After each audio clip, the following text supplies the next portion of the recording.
Beleza. Então vamos lá. Como você pediu, a gente irá falar um pouco sobre termologia, tá bom? Eu acredito que este conteúdo você tenha visto ele no ensino médio, no segundo ano, correto? Isso. Segundo ano do médio. Perfeito.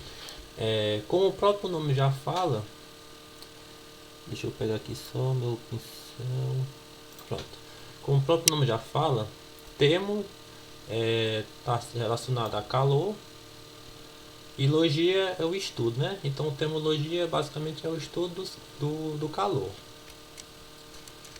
Para nós iniciarmos,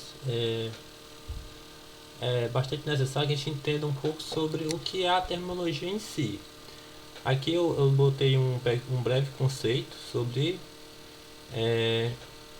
essa área da física, onde que a termologia ela é a área da física em que se dedica a estudar o calor, bem como todas as suas manifestações. Entre os fenômenos mais abordados pela termologia, pode-se destacar a transferência de calor, equilíbrio térmico, transformações sofridas por gases e mudança de estado físico, dentre outros. Esses aqui são os que eu vejo que são mais importantes e que eu também já os vi cair algumas questões do Enem relacionadas a estes conteúdos dentro da termologia, que são os principais. Tá dando para acompanhar direitinho aí, Lucas?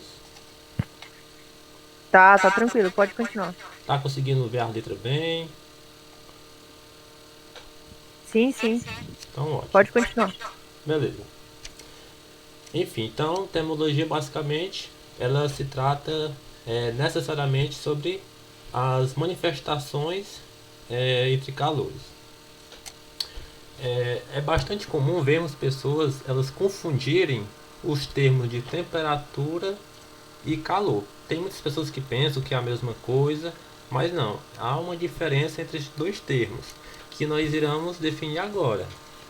Calor ele está relacionado sobre a energia transferida entre dois corpos que têm temperaturas diferentes. Este conceito é denominado de calor.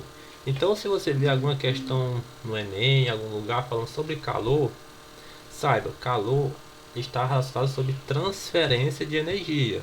E isso sempre acontece a transferência onde um corpo ele tem uma temperatura maior que o outro, ok? Ou seja, sempre que tiver um corpo que está com uma temperatura maior, ele irá transferir energia para o outro corpo que está com uma temperatura menor. Já a temperatura, ela vai ser o que? Ela vai ser a medida de agitação térmica das partículas que constituem esse sistema.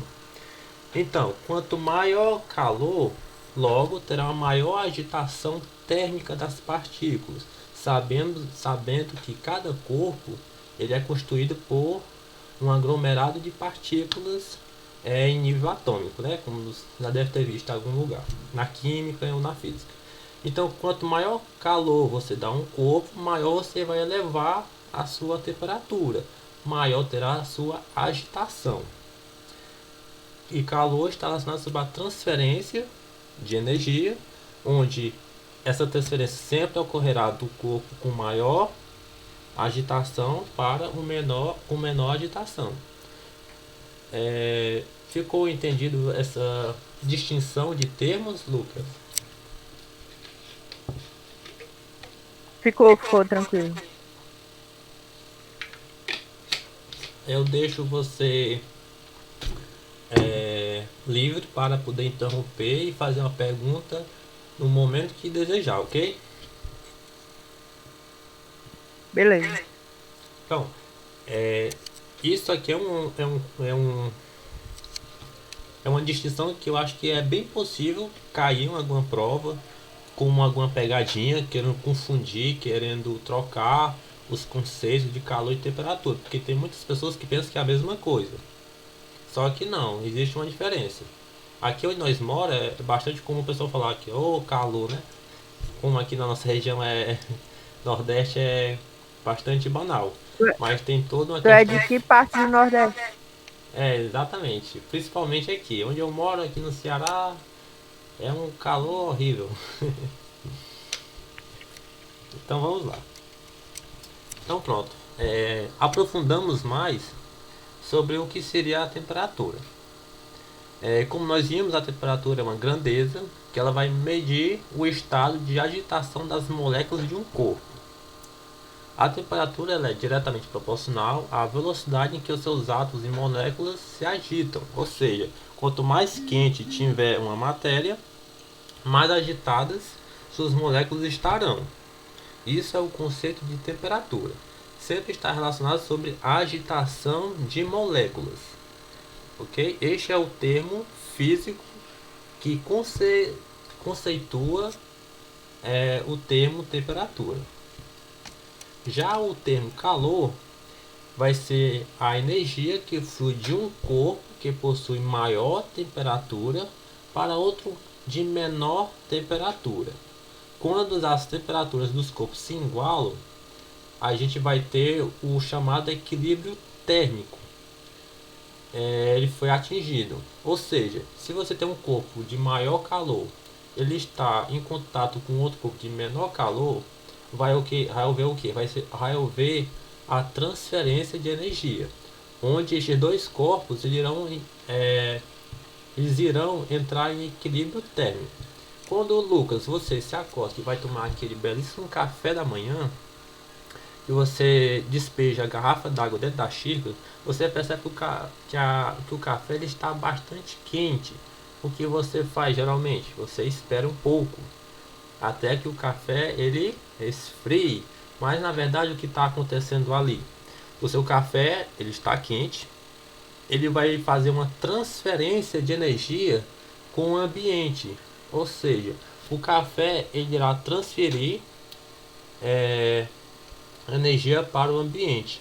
Ao transferir essa energia, ele irá procurar ficar em um equilíbrio térmico entre o café e o ambiente. Por ele estar mais quente e o ambiente estar bem mais frio que o café, logo ele irá esfriar, ele irá ceder energia para o ambiente. Assim, ele procurará ficar na mesma temperatura que a temperatura ambiente da onde estará este café. E como não haverá diferença de temperatura, o calor deixará de fluir. Pronto. Quando falar sobre unidade, o calor ele é representado em calorias, em que um cal ele é igual a 4,186 joules, tá bom? Calor também pode ser ter unidade de joules, que também é a unidade de energia. Lucas, alguma dúvida? Não ficou bem entendido sobre o que é temperatura e calor? Não, eu entendi, ficou bem claro. Agora, só em relação a essa questão aí do Joule, tem como aprofundar um pouco nele? Pronto. Essa parte de Joule ele vai ser mais relacionado à questão dos cálculos, ok? Quando você pegar uma questão, você tem que ver sobre o que ela pede. Se for uma questão conceitual, geralmente não vai ser um problema. Mas se for uma questão de cálculo, tem que ver se a questão está dando ela está representando os valores em calorias ou em joules. Isso tem que ser um Uhum. cuidado na hora da questão. Se a questão estiver dando os resultados em calorias e pedir a resposta em joule, você terá que fazer essa transformação. Que se tiver 10 calorias, se for transformar em joule, vai ficar 41,8. Terá que transformar. Aí basta fazer uma pequena regra de 3. Mas isso vai depender muito da questão.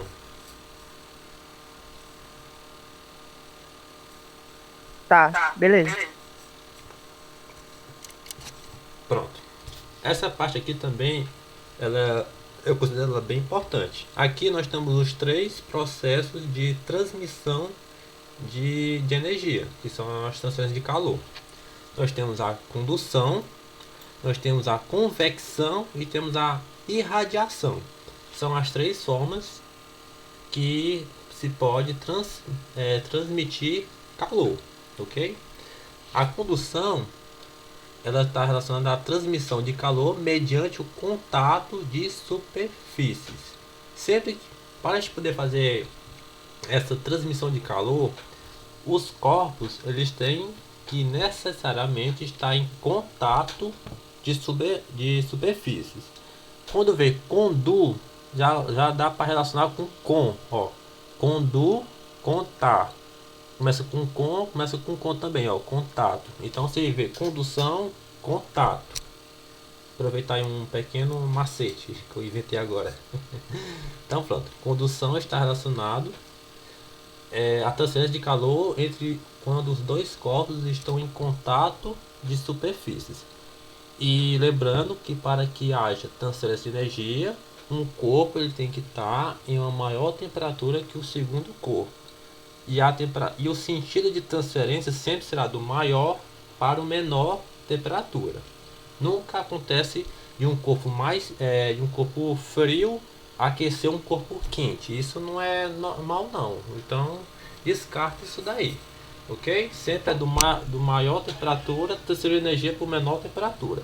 E se estes dois corpos que estão em transferências tiverem em contato, logo essa transmissão estará sendo por condução. Ok? Tá, beleza. Se a gente vai falando rápido, viu? Você pode falar também. Não, não, tá bem tranquilo. Às vezes eu Tá começo a bem falar, compreensível. às vezes eu começo a falar, eu me empolgo, aí eu vou embora. Ok. Pronto. Agora nós temos a convecção. A convecção, ela está mais relacionada aos fluidos, que é uma transmissão de calor em razão da formação de correntes convectivas em um fluido. Pronto. Essa aqui é bem legal.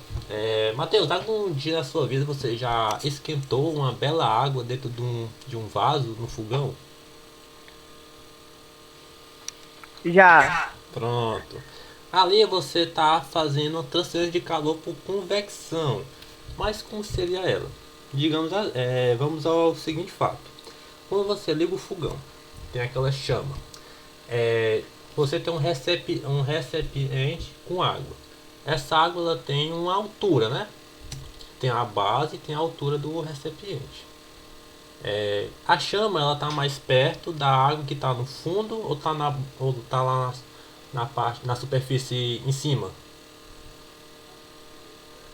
Do fundo, né? Isso, pronto.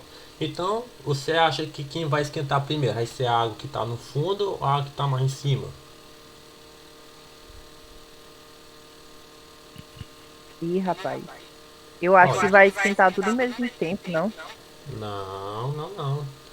A chama, é só tu tentar seguir este raciocínio. Se a chama está mais perto da água que está no fundo, logo tu acha que essa água que está no fundo ela vai esquentar primeiro que a água que está lá em cima, que está mais longe da chama? Ah, não. Então é a do fundo, no caso. Pronto. Isso é a convecção. Por quê? Se você observar, água ela tem densidade, ok? A água quente ela é menos densa que a água fria. E o que acontece? Quando a água está lá no fogão, que a chama está acesa, ela está esquentando aquela água do fundo. Aquela água vai esquentar primeiro. A do fundo vai ficar mais quente que a água que está mais em cima. Por densidade e por convecção, a água que está quente começa a subir, porque ela é menos densa, e a água que está em cima, que está mais fria, ela vai ser mais densa, ela desce. Isso são as correntes convectivas, ok? Isso está mais relacionado aos fluidos. Deu para entender, Lucas? Deu? Deu sim. Pronto, a convecção é isso, é porque a água ela vai ficando mais quente, ela vai subindo, por ela ser menos densa. E a água fria, por ela ser mais densa, ela vai descendo. Aí fica este ciclo, ok? Certo. Por curiosidade, isso também é a mesma coisa que acontece com os ventos. Os ventos que estão aqui mais perto da superfície, eles vão estar mais quentes que os ventos que estão mais na atmosférica. Aí, por ter essa questão de densidade, os que estão mais quentes vão subindo e os ventos que estão mais em cima, o ar, o oxigênio que está mais em cima, perto da atmosfera, ele vai descendo. É daí que surgem os ventos que nós conhecemos aqui nas nossas casas, aqueles ventos que refrescam a gente naquele momento de calor. Tudo isso é por questão de densidade. Vamos lá. Agora nós temos o terceiro e último, a irradiação. A radiação ela vai ser a transmissão de calor por ondas eletromagnéticas. Lucas, você sabe o que são ondas eletromagnéticas?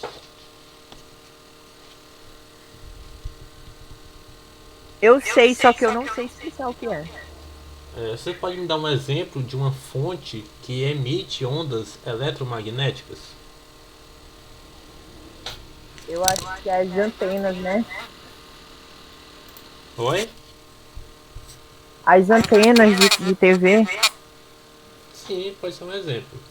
Mas aqui nós vamos é, usar, já que nós estamos falando de calor, as ondas eletromagnéticas que emitem luz. Já que nós estamos falando de calor, né? Um exemplo disso, você já viu falar naquelas chocadeiras que tem uma luz, aí o pessoal bota o ovo para poder chocar, mesmo sem a presença da galinha? Ah, sim, sim. Pronto, Já. aquela luz ela está fazendo uma transferência de energia por meio de radiação, já que a luz ela está emitindo ondas eletromagnéticas em que ela consegue esquentar o ovo.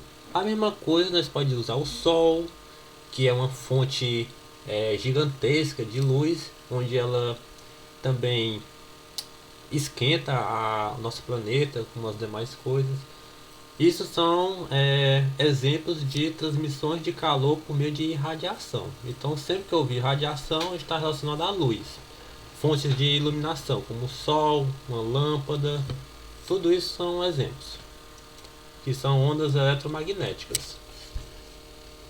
Sobre os três processos de condução de calor, Lucas, alguma dúvida, pergunta?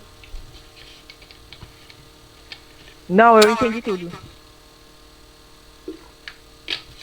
Tá bom, o homem tá sabendo é tudo. Então vamos É lá. porque a explicação tá boa. Então ótimo, fico bem feliz. Então vamos aqui a outra parte que eu também considero importante, Lucas. Pronto, nós falamos sobre os tipos de transferência de calor, nós falamos sobre o que é calor, sobre o que é temperatura. Agora vamos falar sobre as duas formas que existem de calor. Nós temos o calor sensível e nós temos o calor latente. Nós já estamos aprofundando bem mais no nosso conteúdo. O calor sensível é a forma de calor que altera a temperatura de um corpo. Então eu vou jogar calor nele, ele vai aumentar a sua temperatura. Ele vai aumentar o seu grau de agitação de suas moléculas. Assim ele irá elevar sua temperatura. Isso é o calor sensível. Quando um corpo recebe calor sensível, sua temperatura aumenta. Quando o mesmo corpo cede calor sensível, sua temperatura diminui. Então pronto, o calor sensível geralmente é o que a gente vê com mais frequência, né? Que é o nosso calor que ele serve para aumentar ou diminuir a temperatura de um corpo. Lucas, quando eu falo corpo, eu estou me relacionando a qualquer coisa. Pode ser uma pessoa, pode ser uma xícara, pode ser um café, pode ser uma garrafa. Em geral, viu? Estou generalizando qualquer objeto.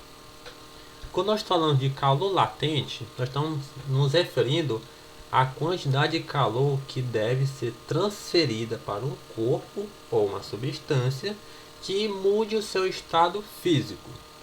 Você já deve ter ouvido falar sobre os estados físicos da matéria, onde existe o estado líquido, o estado sólido e o estado gasoso. E entre um estado e outro há os pontos de fusão e os pontos de ebulição. Você já ouviu falar nisso, Lucas?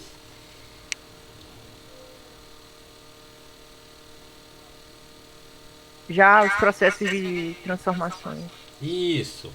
Então, por exemplo, se eu tenho água, se eu tenho gelo, se eu jogar calor sensível nela, ela vai aumentar a sua temperatura. Ela vai se transformar em quê?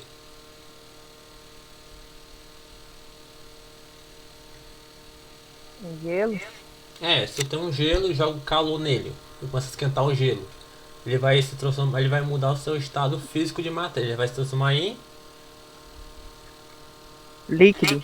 líquido.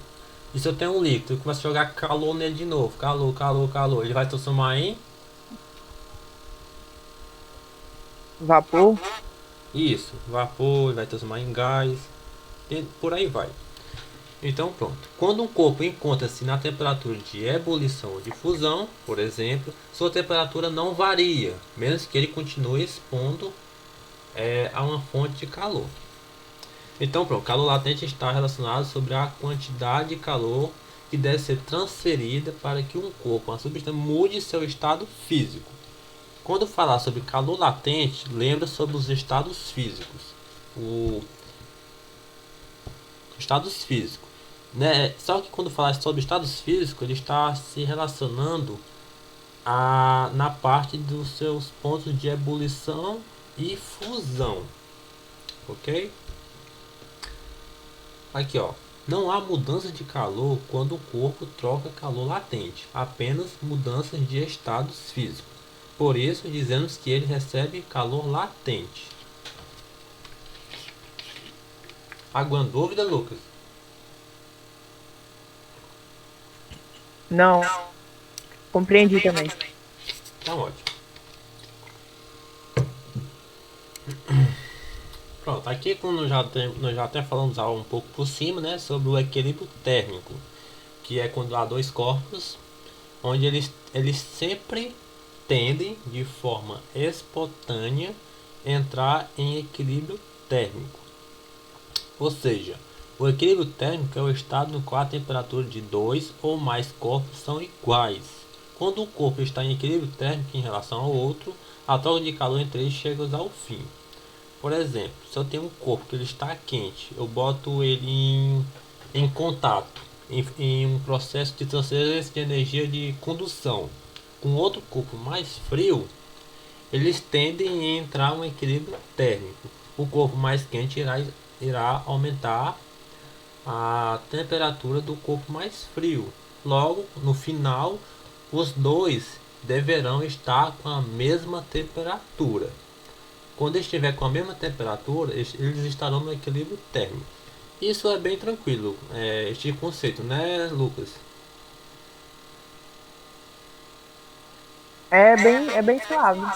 O próprio nome, equilíbrio, já dá uma noção do que seja, ok? Uhum. Pronto, aqui nós vamos falar agora sobre as escalas termométricas. Aqui no nosso país, nós usamos a escala Celsius, né? A nossa escala,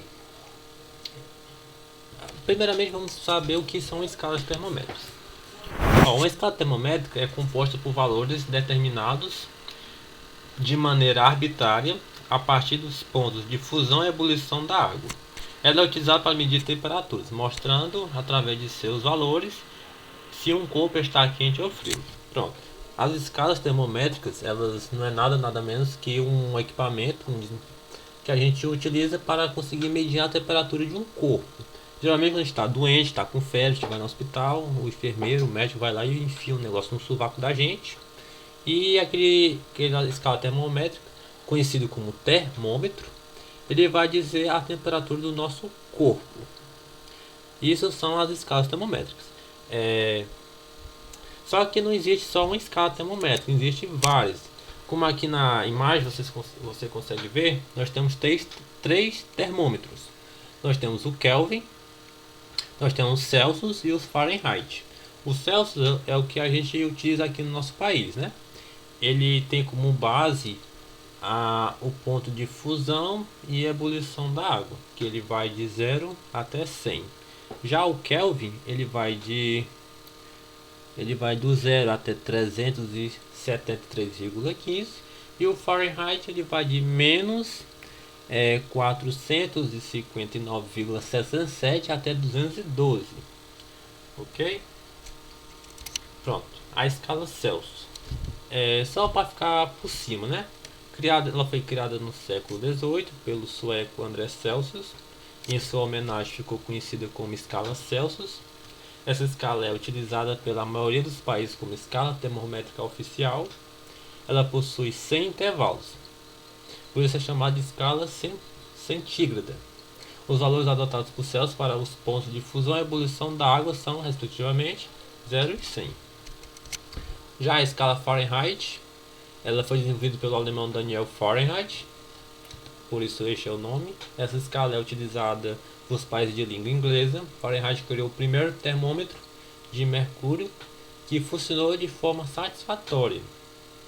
Após fazer medidas baseadas no ponto de fusão da água e na temperatura normal de um corpo humano, os valores dos pontos de fusão e ebulição para sua escala foram estabelecidos. Lucas, você já estudou sobre dilatação? Já, só que eu não tenho tanta lembrança sobre, mas eu já estudei. Abrindo só um pequeno parênteses aqui na nossa aula. O termômetro, ele tem um líquidozinho aqui dentro, né? Ele é um líquidozinho de mercúrio. Como você deve ter visto em dilatação, quando um corpo ele é aquecido, ele tende a dilatar, né? Ele altera o seu estado físico, ele aumenta o seu tamanho. Aqui acontece a mesma coisa. Este líquido, mercúrio, ele dilata de forma muito fácil. Aí o que aconteceu? Como foi que fizeram? Pegaram este dispositivo aqui, o termômetro, botaram um pouco de mercúrio dentro. Aí o que acontece? Quando bota debaixo do braço, logo o braço ele vai estar mais quente que o termômetro. Por ele estar mais quente que o termômetro, o que acontece? Os dois corpos, a pessoa e o termômetro, eles tenderão a entrar em um equilíbrio térmico. O corpo humano ele irá ceder calor para o termômetro. Aí, ao ceder este calor para o termômetro, o líquido de mercúrio ele irá dilatar. É aí que ele consegue fazer a medição da escala. Ao dilatar, ele sobe este líquidozinho, ele sobe, ó. Aí conforme o corpo quanto mais quente, mais ele dilata. Aí é assim que ele consegue fazer a medição da temperatura corporal da pessoa. Só mesmo para curiosidade. Ok? Pronto. Legal, hein? Bacana. Assim, as coisinhas tão simples, mas a gente nunca parou para pensar por quê, né? Aí é legal. Pronto. A escala Kelvin. A escala Kelvin ela foi construída pelo islandês William Thomson, conhecido como Lord Kelvin. A escala Kelvin é chamada de escala absoluta, por não possuir valores negativos. Essa escala foi desenvolvida tendo como base a menor temperatura existente possível, que é o zero absoluto, que corresponde aproximadamente a menos 273 graus Celsius. Dentre as três escalas que nós vimos aqui, tanto a Celsius, a Fahrenheit e a Kelvin é a única que não tem valores negativos. Ela começa já do zero. Ok? Então, se tu vê isso aí, alguma questão, te liga. Kelvin não tem valores negativos na sua escala. Para o zero absoluto, Kelvin atribuiu o valor zero, que é o zero K, né? Não é o Q aqui, viu? É zero K. Este K é Kelvin. De modo que o ponto de fusão da água ficou como 273 Kelvin e o ponto de ebulição ficou como 373.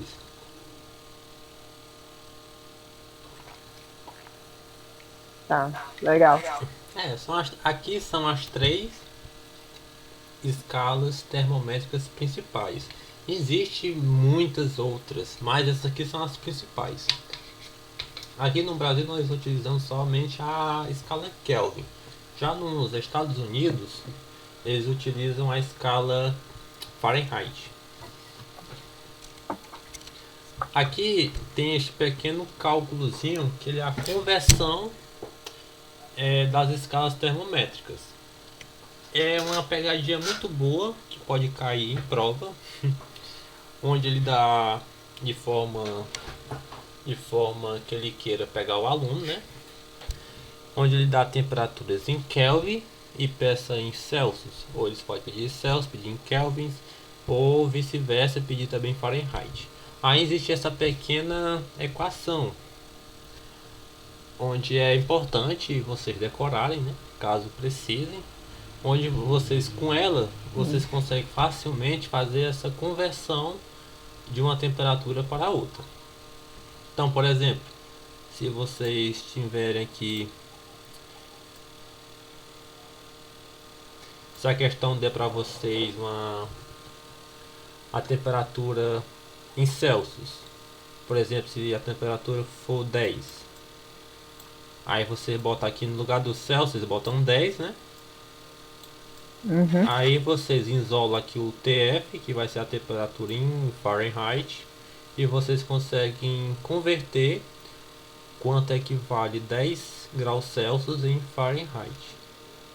Da mesma forma que vocês também irão conseguir fazer, fazer o mesmo com kelvins. Se a temperatura for em kelvins, você transformar em Fahrenheit, ou também em Celsius e transformar em kelvins. Ok? Aqui está as três equações juntas. Aí eu acredito que vocês já devam ter visto isso em algum lugar. Aí caso vocês, é importante vocês decorarem essa equação também. A outra colega de vocês, ela até me solicitou sobre macetes de equações. Eu já vi um material que tinha muito macete. A Soliane que falou no grupo. Aí eu vou procurar e vou enviar para vocês. É Tá, muito, tá bom. infelizmente existe muita equação. Aí para vocês decorarem todas é um pouco complicado, eu imagino. Nem eu praticamente, eu confesso que eu não sei todas as equações decoradas, porque são infinitas. Mas eu vou procurar este material para vocês. Sobre a conversão de escalas termométricas, Lucas, alguma pergunta? Não, é só sobre. Calma. Sobre Kelvin para Celsius, eu já olhei em algum lugar que é só somar mais 273, algo assim. Ah, sim, sim, sim. É porque os dois, eles têm como base os pontos de fusão e ebulição da água. Então, entre um e o outro, a diferença é só somar mesmo. É só somar Hum. 173. É isso? Eu acho que é. Isso. É. Pronto, então se tiver 10 graus Celsius para transformar em kelvins, basta somar 173.